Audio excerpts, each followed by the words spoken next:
Mandiri, ayo mandiri, mencari rezeki yang halal. Mandiri, ayo mandiri, mencari rezeki yang halal. Walaupun ku seorang wanita, ku akan berwirausaha.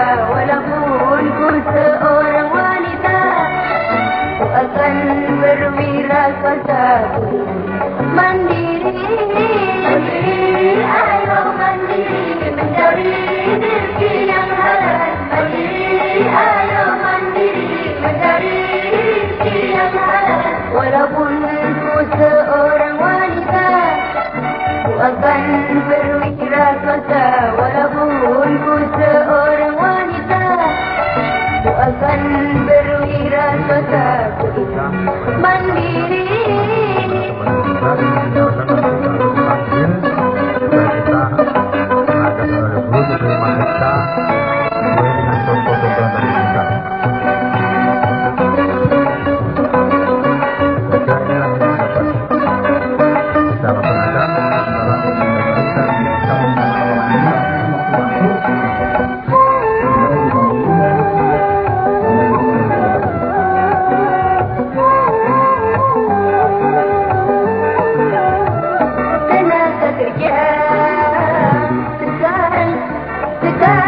Jadi masalah karena banyak remaja putus sekolah. Tenaga kerja sekarang jadi masalah karena banyak remaja putus sekolah. Setelah ku sadari betapa pentingnya peranan kaum wanita, janganlah cuma di dapur. Ku ingin mandiri, mandiri, ayo mandiri, mencari rezeki yang halal. Mandiri, ayo mandiri, mencari rezeki yang halal. Walaupun ku seorang wanita, ku akan berwirausaha. Walaupun ku seorang wanita, ku akan berwirausaha. Ku ingin mandiri.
Lokasi diresmikan Kecamatan Beringin.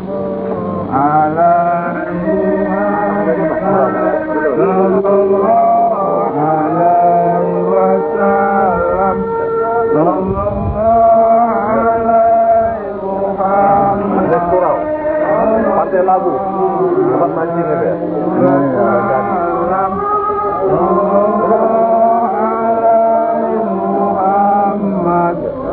Ini surau Betot, Bekasa, cabang. Betot punya 2 surau sekarang. Bekasa. Apa ini? Bogor. Ya.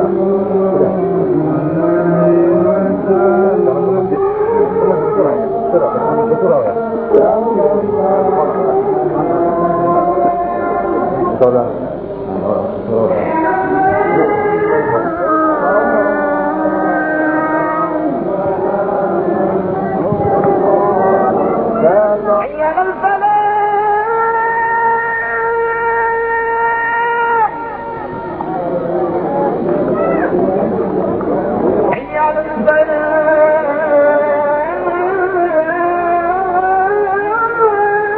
Istirahat dulu ya.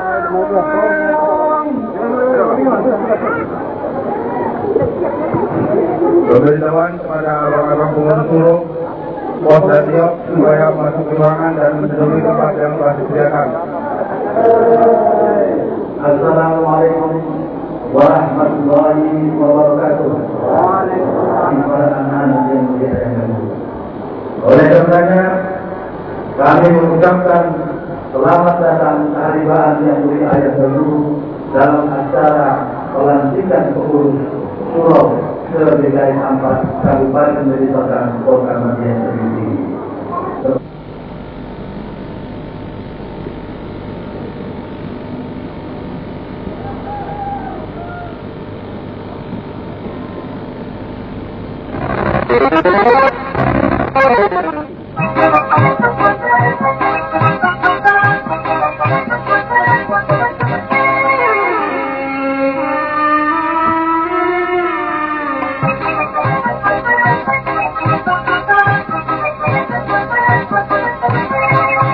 Insan beriman yakinlah ia, hari kiamat pastilah tiba. Bila saat ditiup sangkakala, bumi bergoncang maha dahsyatnya, hancur seluruh isi dunia. Yang kaya yang miskin tak berbeda, pangkat tertinggi pun tiada guna. Di hadapan Allah semua sama, mempertanggungjawabkan amalnya semasa hidup di dunia.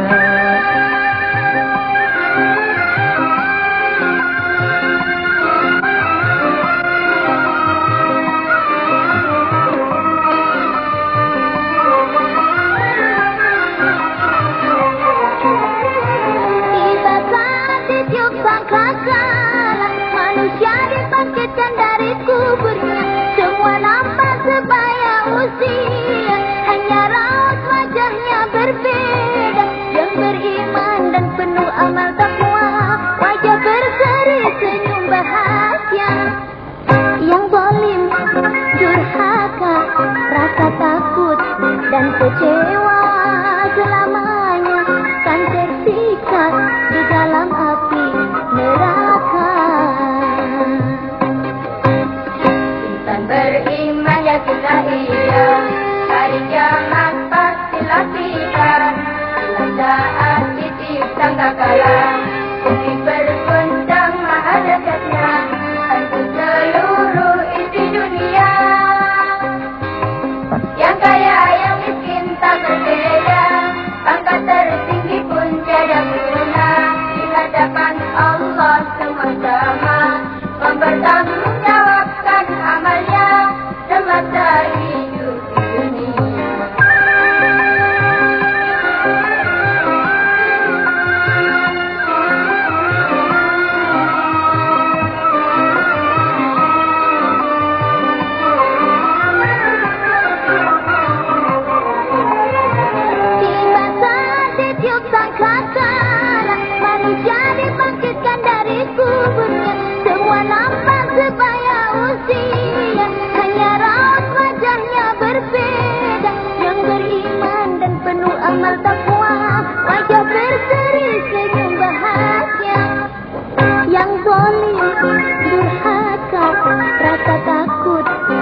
kecewa selamanya, kan tersiksa di dalam api neraka.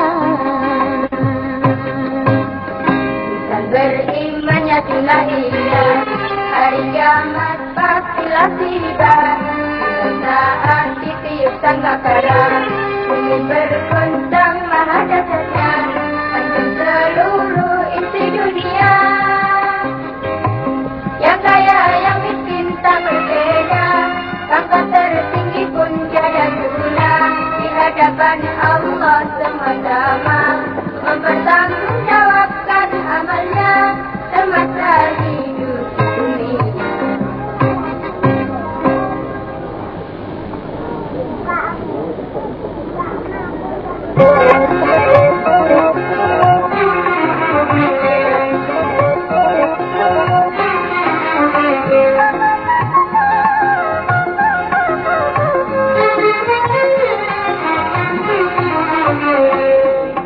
Dengarlah laguku ini sekedar menghibur hati, tak ada guna bersedih apa yang telah terjadi.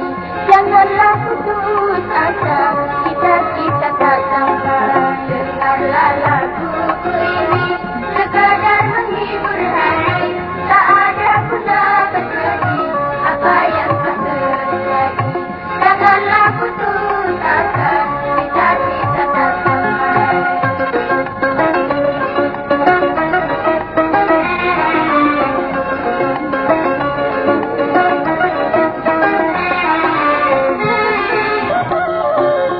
Jangan sampai engkau lupa kita hidup di dunia.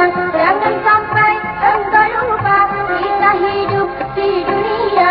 Satu di antara dua, menderita dan bahagia. Satu di antara dua, ada miskin, ada kaya. Memang Allah membuat dunia dua perkara. Dengarlah lagu ini sekadar menghibur hati, tak ada guna bersedih apa yang telah terjadi. Janganlah putus asa, kita tak sampai.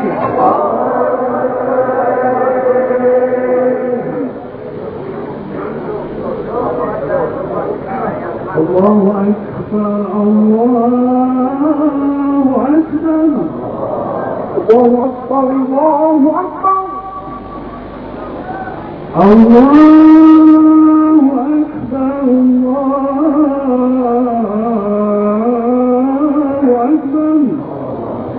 Allahu Akbar,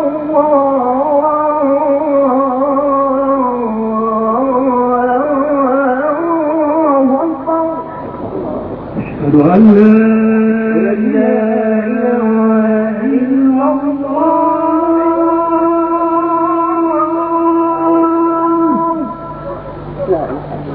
أشهد أن لا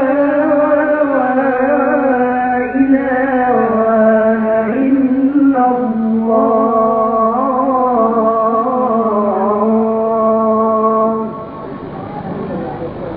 أشهد أن محمد رسول الله،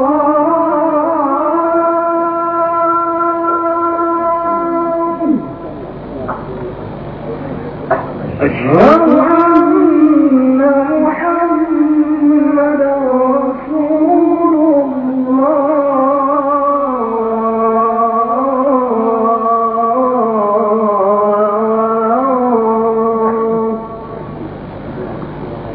حي على الصلاة،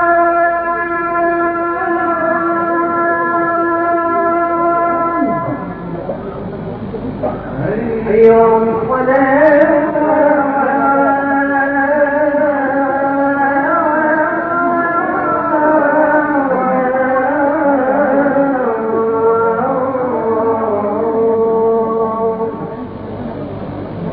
حي على الفلاح.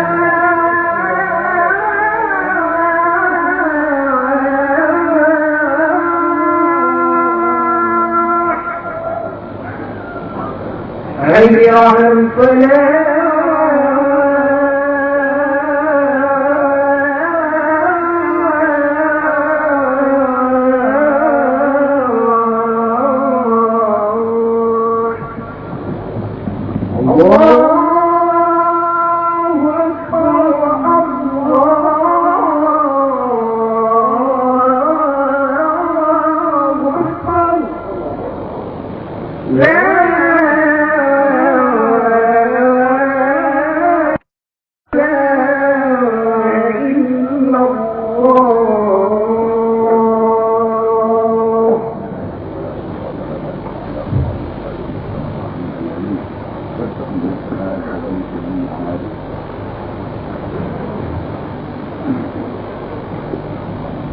Asyhadu an la ilaha illallah wa asyhadu anna Muhammadan abduhu wa rasuluh. Raditu billahi rabba wa bil islami dinna wa bi Muhammadin nabiyya wa rasulah wa bi jami'il warahmatullahi. Segala puja dan puji kita sampaikan, kita haturkan kepada Allah Subhanahu wa taala yang telah memberikan waktu rahmat dan dayanya kepada kita sekalian hingga kita bisa berkumpul di sini. Tak lupa pada junjungan kita Nabi besar Muhammad Sallallahu Alaihi Wasallam, kita haturkan juga segala puja puji. Tak lupa yang kita kasihi dari orang yang maha mulia yang ada dulu, yang pada hari ini tepat dari dua sisi hadapan yang berbeda dari kecilnya. Bukaan oleh protokol Semawayung Ilahi. Ketiga adalah rangkaian ceramah kebesaran yang mulia Ayahanda Guru dalam mengembangkan zikrullah di tanah Jawa, khususnya di pusat tanah Jawa, dilanjutkan dengan uraian silsilah yang mulia Ayahanda Guru bersembahan. Dilanjutkan kemudian dengan nyanyian pujian oleh ansor, fatwa dan doa yang maha mulia Ayahanda. Selanjutnya adalah pemotongan tumpeng persembahan doa Ayahanda Guru penutup, dan dilanjutkan yang terakhir adalah peresmian pabrik dan taman Anissa. Demikian tadi acara peringatan Hari Guru ke-78 yang mana pembukaan kelas kita langsungkan bersama dengan semua ajar memuji kebesaran Allah Subhanahu wa taala. Wabarakatuh.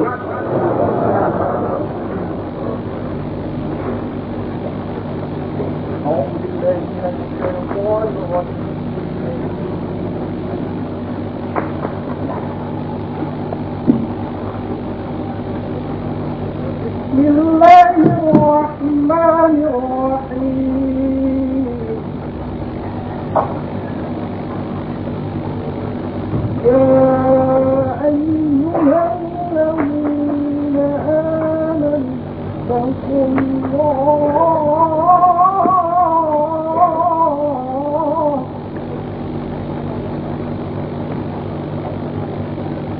وابتغوا إليه الوسيلة وجاهدوا في سبيله لعلكم تفلحون.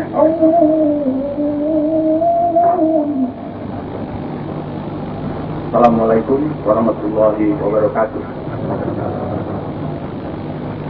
Ayahanda yang kami muliakan dan kami kasihi, mohon keampunan dan mohon perkenan, Ananda akan membacakan makalah berjudul Dari Rumah ke Rumah sampai ke Sawangan, 45 tahun yang mulia Ayahanda Guru menegakkan zikrullah di tanah Jawa dan sekitarnya. Karena keterbatasan waktu, hanya setetes dari samudera perjuangan Ayahanda yang dapat diungkapkan di sini. Ananda menyadari makna ungkapan lama yang berbunyi, "Like saying one word of a wise man, science sampai needs 1,000 years for it." Artinya, untuk menjelaskan satu perkataan dari seorang bijaksana, ilmu pengetahuan terkadang membutuhkan 1000 tahun untuk menerangkannya. Ananda mohon perkenan memulai. Tahun 1950, 45 tahun yang lalu, seorang guru muda dari SMA Negeri Bukit Tinggi tiba di Jakarta untuk mengikuti penataran ilmu pertanian di Kota Bogor. Guru muda dari SMA Bukit Tinggi itu tidak lain adalah Yang Mulia Ayahanda Guru kita, yang kita kasihi, yang saat ini hadir di tengah-tengah kita untuk merayakan hari kepusaran beliau yang ke-78. Alhamdulillahirabbil alamin. Allahumma sholli ala sayyidina Muhammad wa ala alihi Muhammad. Beberapa tahun kemudian, tepatnya sejak tahun 1956, Ayahanda Guru kita sering datang ke Jakarta untuk keperluan dinas dan keperluan pribadi. Sudah tentu kedatangan beliau selalu disambut dengan gembira dan penuh rasa syukur oleh murid-murid beliau di Jakarta yang pada waktu itu jumlahnya belum begitu banyak para murid perintis. Sekalipun kedatangan beliau di Jakarta untuk keperluan dinas atau keperluan pribadi dan keluarga, tetapi kesempatan itu selalu beliau gunakan untuk menjelaskan Tarikatullah dengan memasukkan mereka yang berminat mendalami dan menerapkan metode ilmu guna meraih hidup. Kegiatan ini mula-mula beliau lakukan di antara keluarga dan teman-teman baik beliau, kemudian berlaku dengan keluarga dan teman-teman mereka. Sekalipun kegiatan ini lebih sering dilakukan dari rumah atau dari wisma satu instansi atau wisma instansi lainnya, tetapi ternyata jumlah murid-murid beliau di Jakarta dan sekitarnya makin lama makin meningkat. 7 tahun kemudian, yaitu pada tahun 1963, Ayahandra mendapat pinjaman dari salah seorang murid sebuah rumah yang terletak di Jalan Prapancaraya nomor 25 Kebayoran Baru untuk dijadikan tempat diri tetap. Dengan adanya surau Prapanca ini, mulailah dilakukan semacam konsolidasi intern dan berbagai aktivitas kesurauan secara lebih teratur, seperti wirid, pemasukan, suluk, pengobatan, pengajian, dan memperingati hari-hari besar Islam. Salah satu kegiatan sosial adalah pemasangan papan bertuliskan Akademi Metafisika dan pendirian Yayasan Baitul Amin tahun 1963, serta penandatanganan naskah kerjasama dengan Universitas Profesor Dr. Mustopo untuk bersama-sama mengembangkan Postgraduate Study tahun 1968. Seperti dilakukan di Medan dan tempat-tempat lain, selama ayahanda kita ada di Jakarta, ceramah-ceramah ilmiah mengenai tasawuf dan metafisika Islam selalu diadakan dan ternyata mendapat sambutan hangat dari para hadirin, termasuk undangan-undangan dari luar. Pada periode Prapanca ini, terdapat 2 kali perayaan Hari Guru, yaitu tahun 1966 dan 1968, yang keduanya dihadiri oleh ayahanda guru kita. Dan pada waktu Hari Guru tahun 1968 terjadi peristiwa sebagai berikut. Waktu jamuan Hari Guru, ayahanda menanyakan apakah masakan daging kambing yang beliau santap itu berasal dari kambing jantan atau kambing betina. Setelah beliau mendapat penjelasan bahwa berasal dari kambing betina, beliau mengatakan bahwa kelak Tarikatullah akan menyebar ke seluruh tanah Jawa dan sekitarnya seperti beranak pinaknya kambing betina. Pada saat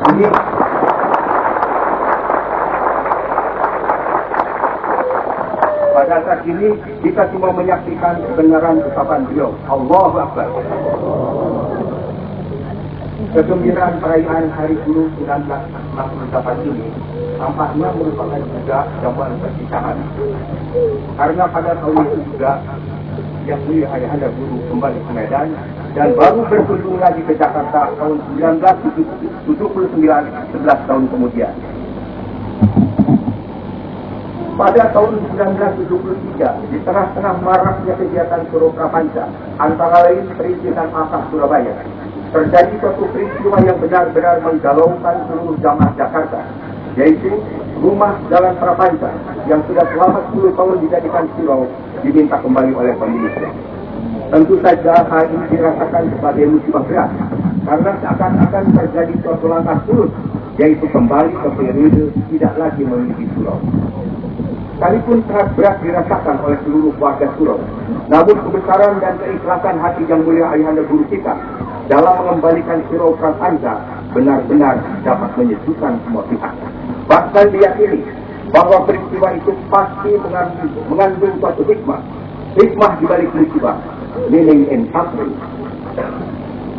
2 tahun Palpa Surau antara 1973 dan 1975 merupakan periode yang paling sulit bagi jamaah Jakarta.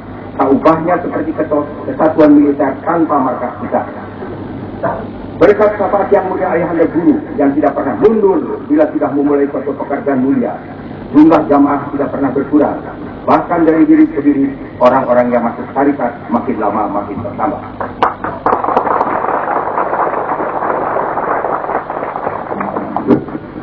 Keadaan tanpa surau dan makin bertambahnya orang masuk tarikat rupanya memacu semangat untuk memiliki surau sendiri. Dan alhamdulillah ada seorang anak alkaf yang memberikan sebidang kebun miliknya seluas 2.000 meter kepada Yang Mulia Ayahanda Guru kita untuk dijadikan surau.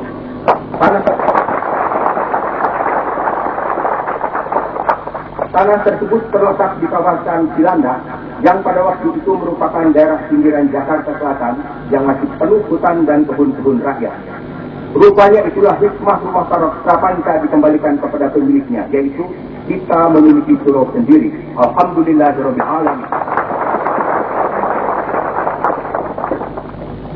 Surau Cilandak mulai berfungsi antara tahun 1974-1975. Diawali dari sebuah gubuk berdinding papan, berlantai tanah dengan sumur bertimba yang cukup dalam. Listrik pun waktu itu belum masuk, penerangan cukup dengan menggunakan lampu senter minyak tanah. Tempat sholat dan bilik terbuat dari papan yang dinaikkan sekitar setengah meter dari tanah. Tidak jarang, binatang-binatang melata seperti kelabang dan sapi seribu naik dari tanah ke atas surau. Untuk sampai ke surau harus berjalan kaki melalui jalan tanah panjang hampir 1 kilometer yang sangat becek kalau turun hujan. Sekalipun tempatnya benar-benar sangat memprihatinkan, tetapi anehnya, setiap malam wirid tetap ramai dan yang masuk makin hari makin banyak. Rupanya fadilah amalan zikrullah telah mulai dirasakan para jamaah, sekaligus menggenapi sabda Rasulullah SAW yang mengatakan bahwa apabila nur itu telah turun di suatu tempat, wajib kita mendatanginya, sekalipun harus merangkak untuk harta.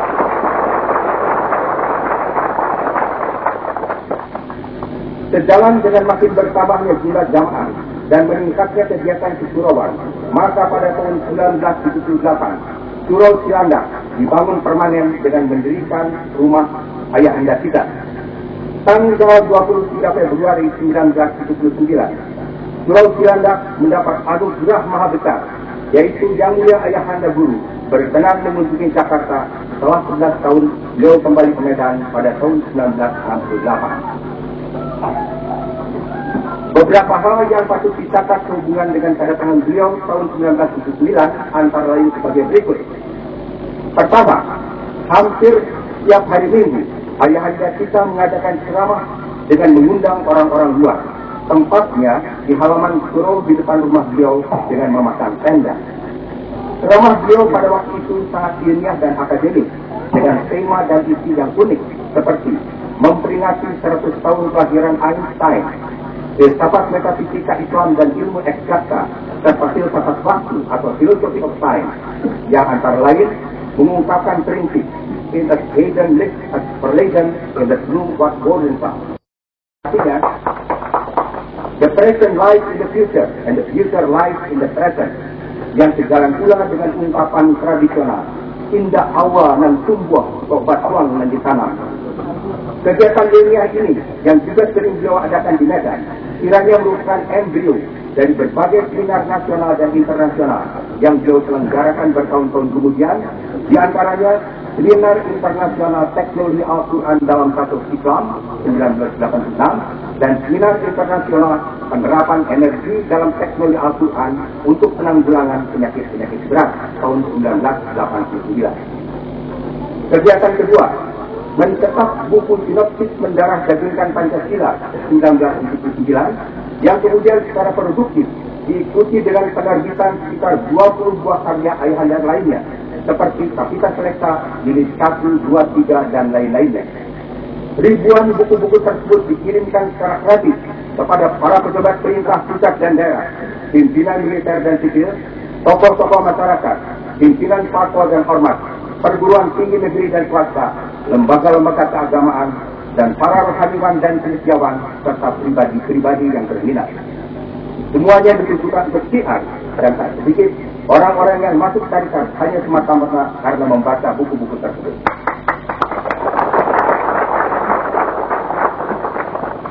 Ketiga, waktu Yang Mulia Ayahanda tahun 1979 ada di Jakarta, beliau pernah berjalan-jalan ke kota Bogor dan di tengah jalan tiba-tiba beliau memerintahkan untuk berbelok di sebuah kampung yang sangat sepi dan berhenti sejenak di muka sebidang tanah entah milik siapa.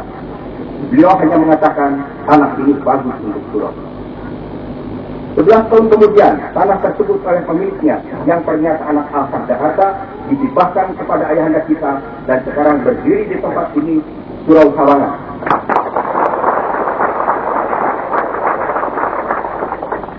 Keempat, sebelum ayahanda guru kembali ke Medan, beliau memerintahkan kepada pengurus untuk mengantisipasi perkembangan angka yang makin ketat di mana-mana.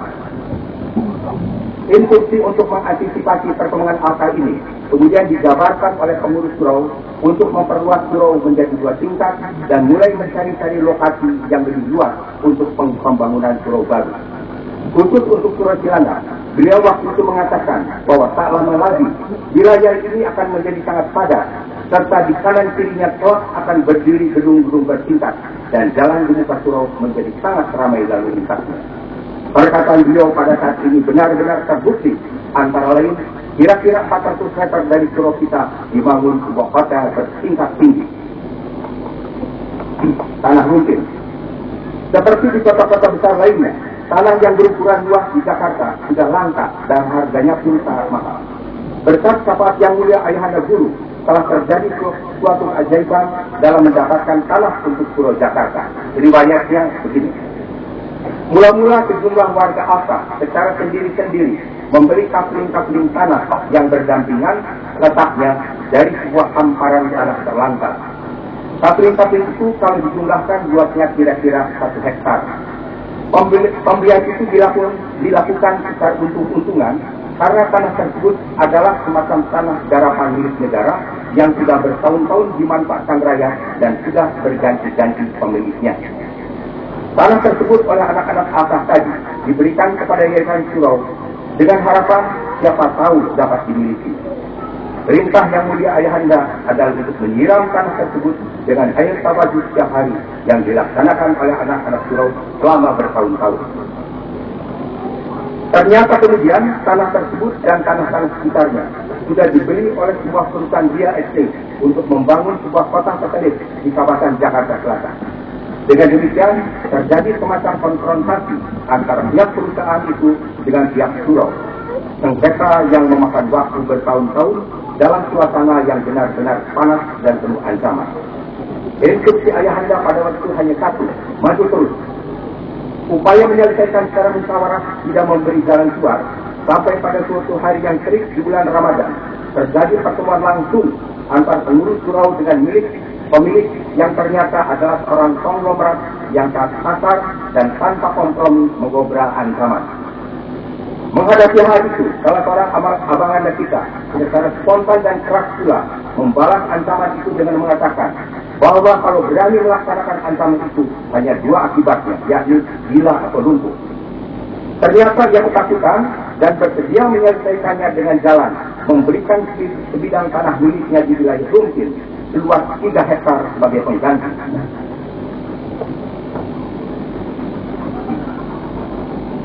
Waktu penjabatan sedang berlangsung, salah seorang anak angkat pada tahun 1990 menghibahkan sebidang tanah seluas 3.000 meter persegi kepada ayahanda guru dan mendesak pada pengurus untuk segera membangun surau di tempat itu.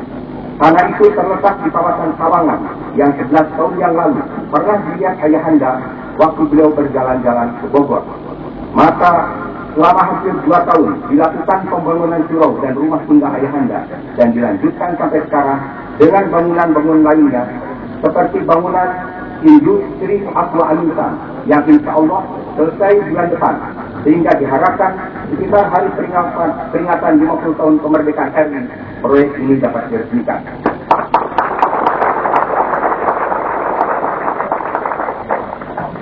Surau Sawangan diresmikan tanggal 11 April 1993 oleh Yang Mulia Ayahanda Guru dan Menko Kesra Republik Indonesia Bapak Insinyur Haji Azwar Anas DDA bersamaan dengan penyelenggaraan Sarana Nasional Teknologi dan Kasus Islam bertempat di kampus Sawangan. Sejalan dengan perkembangan surau-surau di seluruh Nusantara dan mancanegara, selesainya bangunan Surau Sawangan ini benar-benar memberikan keberkatan luar biasa kepada jamaah Al-Qaf Jakarta dan jemaah Al-Qaf lain di tanah Jawa dan sekitarnya, yaitu Yang Mulia Ayahanda Guru berkenan datang ke Jakarta. Bulan September 1992 adalah saat bersejarah bagi Al-Qaf Jakarta. Setelah 13 tahun beliau secara zahiriah meninggalkan Jakarta tanggal 30 Mei tahun 1979. Sudah menjadi kebiasaan beliau, dimanapun beliau ada, selalu beliau selenggarakan berbagai kegiatan penting yang bermanfaat bagi kemanusiaan. Di luar itu, pengajian dan kesibukan ayahanda kita yang luar biasa. Tercatat 3 kegiatan maraton yang sangat menguras tenaga dan pikiran, tetapi beliau lakukan dengan santai, tegar, dan penuh kegembiraan. Yakni, pertama, mengikuti sidang-sidang umum MPR RI siang dan malam yang tidak jarang diwarnai perbedaan pandangan politik yang menegangkan. Terdapat beberapa keunikan selama ayahanda mengikuti sidang-sidang Majelis Permusawaratan Rakyat. Antara lain, kehadiran beliau selalu menjadi pusat perhatian anggota-anggota lain.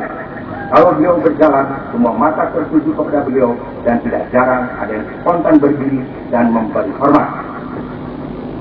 Beliau pun selalu didatangi orang-orang yang seakan-akan sudah akrab betul dengan beliau. Padahal pada waktu itu baru mereka itu berjumpa dengan beliau. Hal lain adalah para ketua MPR selalu mendatangi beliau untuk minta doa agar sidang-sidang berjalan lancar. Dan terbukti, sidang-sidang MPR RI kali ini adalah paling lancar dan paling mulus selama Republik kita ini berdiri. Alhamdulillah.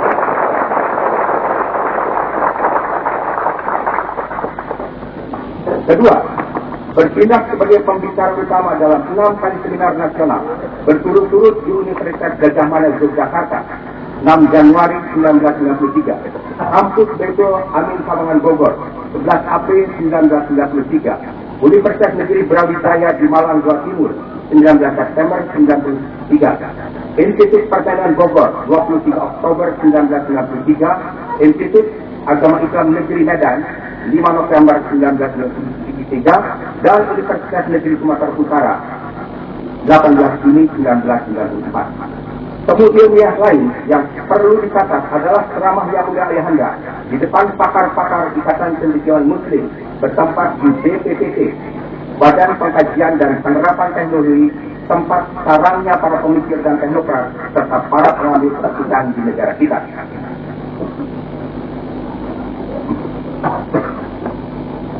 Ketiga, melakukan 3 safari jalan darat.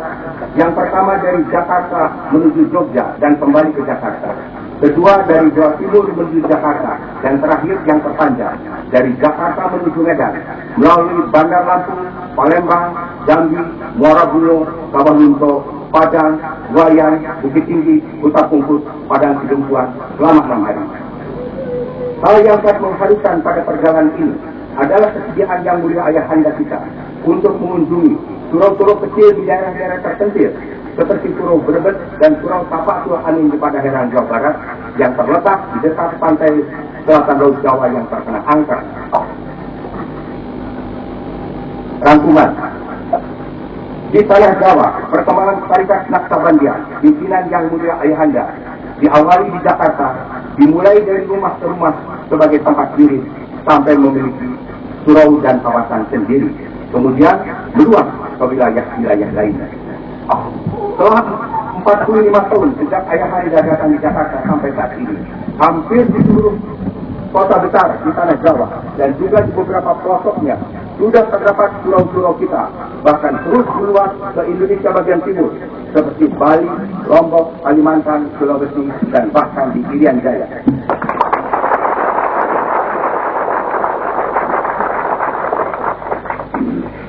Bila kita perhatikan perkembangan surau-surau yang mulia ayahanda yang makin pesat dimanapun, terlihat nyata bahwa di balik semua itu bekerja suatu tenaga maha dahsyat, energi metafisika ketuhanan yang tersalur melalui diri sang pembimbing dan manifest dalam karya besarnya dalam mensukseskan misi Rasulullah Sallallahu Alaihi Wasallam, menebarkan rahmat ilahi ke seluruh semesta dan menegakkan kalimat Allah dalam dada pribadi dan masyarakat.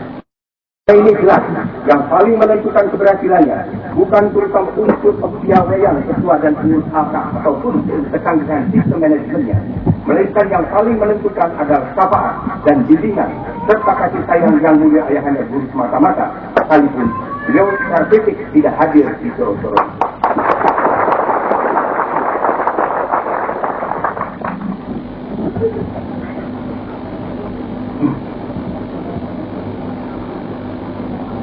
Demikianlah pemaparan mengenai perjuangan yang mulia Ayahanda Guru menegakkan kalimat Allah di Jakarta dan sekitarnya. Wassalamualaikum warahmatullahi wabarakatuh.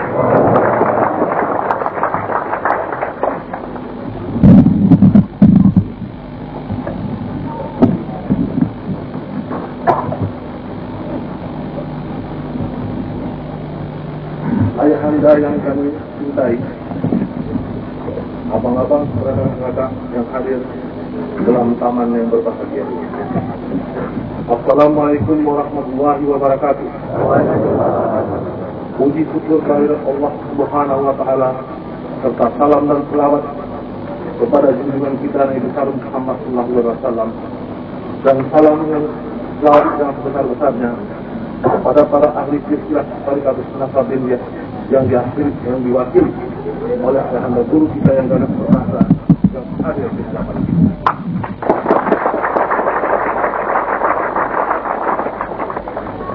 Kita telah mendengar karya daripada anak-anak Ayahanda Guru kita yang dimulai dari Sawangan, Jakarta.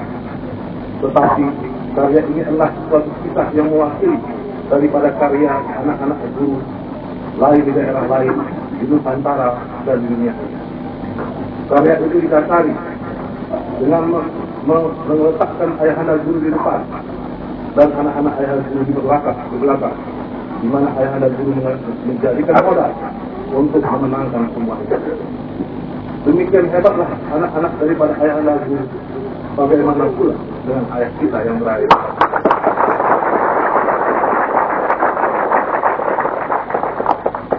Untuk mana kami akan menguraikan kembali sejarah berdulunya Ayahanda Guru kepada para nenek guru kita yang demikian disempurnakan Allah Subhanahu wa taala.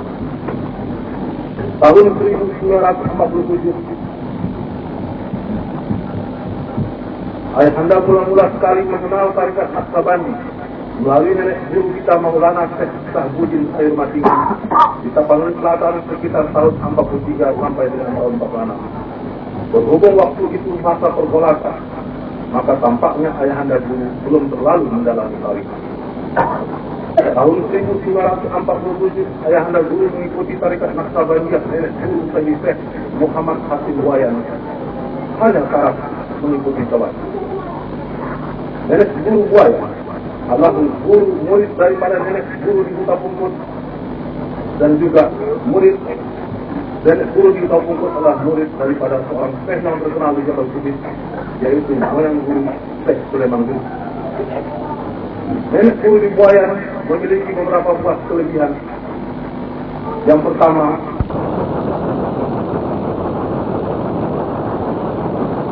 berguru kepada nenek Buayan kepada nenek Huta Pungkut, maka nenek Huta Pungkut berkata, seluruh murid-muridnya sekarang kalau mau pergilah. Dan sesungguhnya nenek guru Buayan akan menjadi alat syafaat apabila semua saudara-saudara perguruannya meninggal kelak, yang merupakan simbolis nenek gurulah dia akan meneruskan yang mampu melestarikan secara mutlak panji-panji daripada zikir. Walau Ayahanda Guru belum ditanyakan oleh nenek guru Buayan, Ayahanda Guru diizinkan tawaf